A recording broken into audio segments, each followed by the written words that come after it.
For decades, it's been one of the world's most volatile geopolitical challenges, a high-stakes drama with global implications playing out under the watchful eyes of superpowers and, of course, some very nervous neighbors. So let's get right into the story of Iran's nuclear ambition. And right at the heart of this story is a single, explosive question. Is this program a regional time bomb just ticking towards a catastrophic conflict, or is it simply a nation's sovereign right to a powerful deterrent? A shield, you could say, against aggression in a pretty dangerous world? You know, the answer you lean towards really defines everything that follows. To really understand what's happening today, we have to look to the past. These tensions didn't just appear out of nowhere. They're rooted in decades of history, of suspicion, and of broken promises that have shaped the very soul of this conflict. Now, this journey actually began with international support back when the Shah was in power, but the 1979 Islamic Revolution changed everything. The program's goals shifted, the work accelerated, often in secret, and this kicked off decades of international scrutiny and absolutely crippling sanctions. This long, difficult history forged a deep, deep sense of distrust, especially with the US and Israel, and that in turn just hardened Tehran's resolve. That is, until 2015, when it seemed like a breakthrough finally offered a path away from the brink, the JCPOA. For a brief, hopeful moment, a diplomatic solution felt real. This was the Joint Comprehensive Plan of Action, or as most of us know it, the JCPOA. It was an incredibly complex, painstakingly negotiated deal designed to pull the world back from a potential crisis. At its core, the deal was a trade-off. Iran agreed to strict, verifiable limits on its nuclear program, enough to make sure it couldn't build a weapon. And in return, those crippling international economic sanctions would be lifted. It was a huge bet on diplomacy over confrontation. And you know what? For a time, the deal worked. Before the agreement, you can see enrichment levels were dangerously high. Once the JCPOA was in place, they dropped dramatically as Iran complied.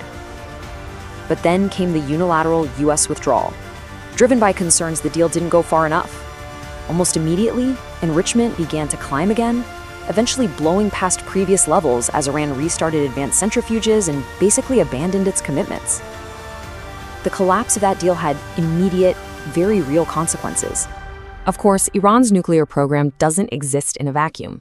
It's deeply intertwined with its broader strategy for the region, casting a long and very powerful shadow over the entire Middle East. A key part of that strategy is this extensive network of proxy forces. You've got Hezbollah in Lebanon, the Houthis in Yemen, and various militias in Iraq and Syria. These groups give Iran significant leverage and influence across the region. Just imagine, a nuclear capability would fundamentally alter that balance of power, emboldening these allies and absolutely terrifying its adversaries. And this is where the stakes get raised to an explosive new level. For Israel, an Iranian nuclear program isn't just a strategic problem, it's seen as an existential threat. And that term, red line, well, it isn't just rhetoric. It signals a very real willingness to use military force, to launch preemptive strikes to stop Iran from ever crossing that nuclear threshold. Now, Israel's neighbors in the Gulf, countries like Saudi Arabia, they view Iran's ambitions with their own deep alarm, but it's a bit different. While Israel fears for its very existence, the Gulf states, they fear a future of total regional destabilization, where a newly assertive Iran dominates the landscape, forcing their hand. And that, right there, leads to the nightmare scenario for global stability, a proliferation cascade. Think about it. If Iran gets a nuclear weapon, would Saudi Arabia, feeling its own security is on the line, be forced to get one too? And if they do, who's next?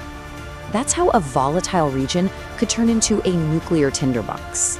So, this brings us to the critical question: what happens now? The path forward is filled with peril.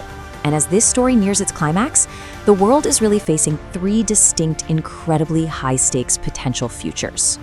First, there's a return to diplomacy, where maybe, just maybe, a new compromise pulls everyone back from the edge.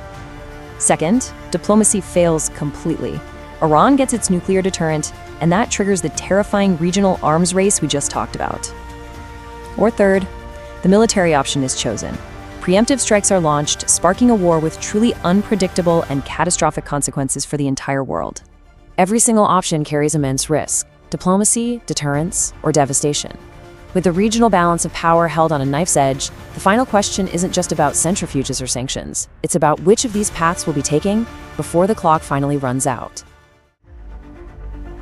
At Geotectonics, our mission is to uncover these profound tectonic shifts, offering clarity in a world of complexity. If this analysis deepened your understanding, please like this video to support our work, share it with others who seek real insight, and subscribe to Geotectonics to ensure you never miss our next deep dive. We'll continue to explore the crucial geopolitical movements that define our time. Thank you for joining us.